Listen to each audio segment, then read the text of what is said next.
You ever get that feeling like what we learned in school, it wasn't the whole story? Like there's this whole hidden history out there just waiting to be uncovered. Yeah.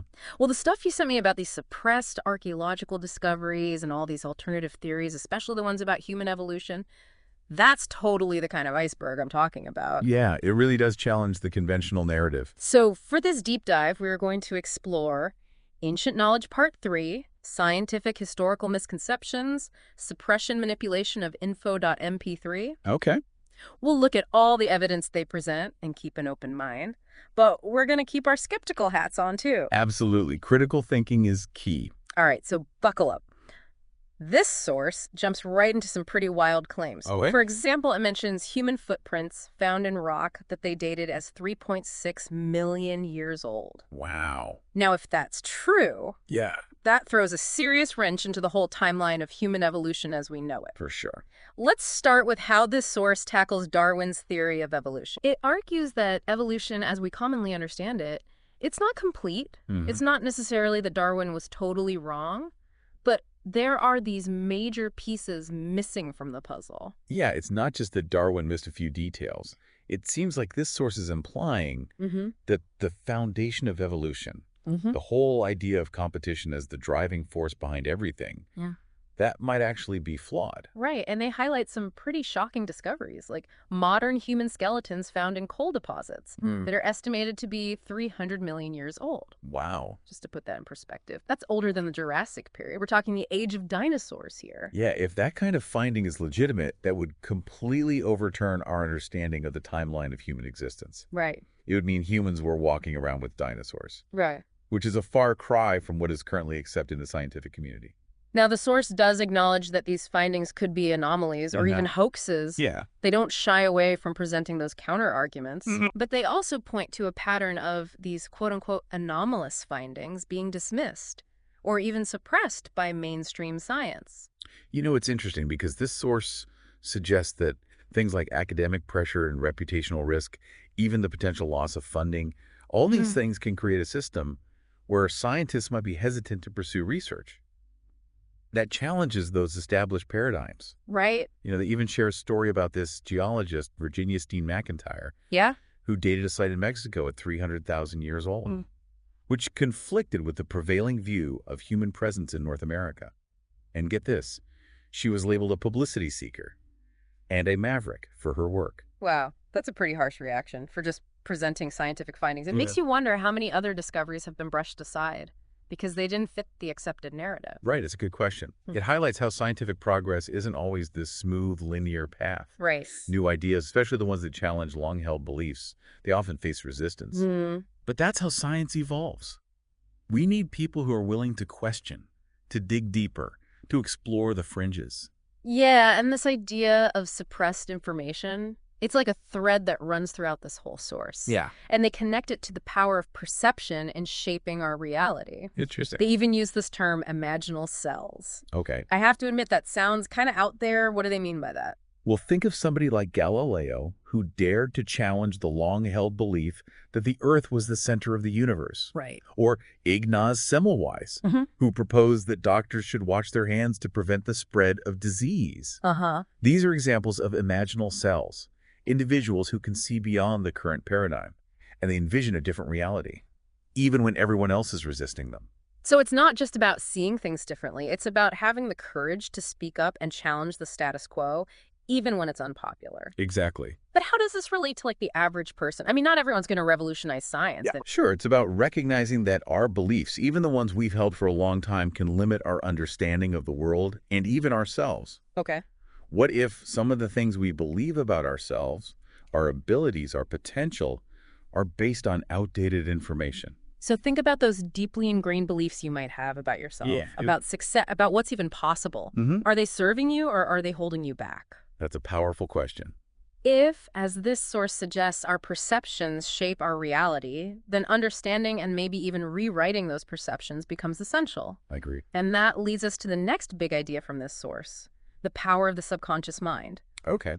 So this source says that we only operate from our conscious mind, like 5% of the time. Wow. Which means our subconscious programs are running the show 95% of the time. It's kind of a freaky thought, like, we're not really in control as much as we think we are. It's a bit like an iceberg, Oh, yeah. where the vast majority of it is hidden beneath the surface. Right. Our conscious mind is just the tip. Uh, But the subconscious is this enormous unseen force that's shaping our thoughts, our feelings, our behaviors. so if our subconscious is calling the shots most of the time, where do all these programs even come from? Well, this source suggests that they're largely formed in early childhood. Oh, wow. It's like we're downloading this set of beliefs and behaviors from the world around us, especially from our parents, our caregivers, the culture we're raised in. You know, it reminds me of that saying, give me a child until he is 7 and I will give you the man. Right. I think it was the Jesuits who said that. Yeah. They were big on education and early childhood development. It's a powerful idea that those early experiences can have such a lasting impact. Yeah, it really underscores how important those formative years are. Mm-hmm. The beliefs and patterns that we develop early on can stick with us our whole lives, even if we're not consciously aware of them. But here's the thing that really blew my mind. What's that? This source doesn't just leave us hanging with this idea that we're at the mercy of our subconscious programming. They argue that we can actually rewrite these programs. Like we're not stuck with whatever software we downloaded in childhood. That's when it gets really interesting. Yeah. It's about moving from this sense of being programmed to becoming the programmer. Okay. The source emphasizes the importance of present moment awareness, recognizing those negative thought patterns as they come up and consciously choosing a different response. It's like we're becoming aware of the code that's running in the background, and then we have the ability to rewrite it. Precisely. It's a process of becoming more conscious of our thoughts, our beliefs, our reactions, and then making a conscious choice to shift them. They even talk about Dr. Lipton's own personal transformation story, how he went from feeling self-doubt and unhappiness to living a life of health and fulfillment by using these principles. Yeah. It's pretty inspiring, right? Thank you. It shows that this isn't just some theory. It can actually lead to real change in people's lives. What's fascinating is how the source connects this idea of subconscious programming to the theory of evolution. Oh, really? Yeah. They suggest that the emphasis on competition and survival of the fittest, which is central to Darwinian evolution, that's actually a reflection of our own cultural programming, not an inherent truth about nature. Wait, so you're saying this whole dog-eat-dog world idea, where we're always competing to survive, that might not be totally accurate? That's what the source is suggesting. Huh, so maybe there's another way of looking at things. They point to the natural world where ecosystems thrive on cooperation and interdependence. Right. Like think about a forest. Okay. The trees, the plants, the animals, the fungi, they all rely on each other for survival. Yeah. It's this complex web of collaboration, not just a battle for dominance. Okay, that makes sense, but how does that apply to humans? I mean, we're not trees. The source argues that this competitive mindset, fueled by the desire to accumulate material wealth and dominate others, Yeah. that's a relatively recent development in human history. It's driven by cultural programming, not our inherent nature. So it's like we've been conditioned to believe that competition is the only way to succeed, when in reality, it might be holding us back from reaching our full potential as a species. That's the idea. So what you're saying is that maybe, just maybe, there's a different way to evolve, a way that's based on collaboration and recognizing that we're all connected. That seems to be what they're suggesting. Yeah. It's a pretty radical idea, but it's also incredibly hopeful. It is hopeful. If we could rewrite those subconscious programs that tell us it's a dog-eat-dog world, imagine what we could accomplish. We could work together to solve global challenges like climate change, poverty, and inequality. Exactly. It's almost like we need a global shift in consciousness. Yeah. From me to we. It's about recognizing that we're all part of something bigger than ourselves, and that our own well-being is connected to the well-being of everyone else. This is all really mind-blowing, but how do we apply this in our everyday lives? It's one thing to talk about rewriting subconscious programs, but how do we actually do it? Well, the source does touch on that, and we'll explore the practical steps in the next part of our deep dive. But it starts with becoming aware of those negative thought patterns and beliefs that are holding us back. So we've been talking about rewriting these deep-down subconscious programs, the ones that might be holding us back. Right. But it all sounds kind of overwhelming. Where do we even begin? Well, it's true. Those programs can be pretty sneaky, running in the background without us even realizing it. But the sole step is just becoming aware of them, like shining a light on those hidden corners of our minds. So how do we do that? Do we need to spend hours meditating or lie on a therapist's couch to uncover all these hidden beliefs? Well, those can be helpful tools, But there's actually a much simpler place to start. Just pay attention to your self-talk, that constant stream of thoughts running through your head. You mean that inner voice that's sometimes our biggest critic? Exactly. Just notice what kinds of thoughts are popping up throughout the day. Are they mostly positive or negative? Are they focused on fear, or are they more open to possibility? Are they rooted in self-criticism, or are they more self-compassionate? I have a feeling for a lot of us, it's probably a mix, but maybe with a heavier dose of negativity than we'd like to admit. That's pretty common, especially in a culture that often emphasizes competition and achievement.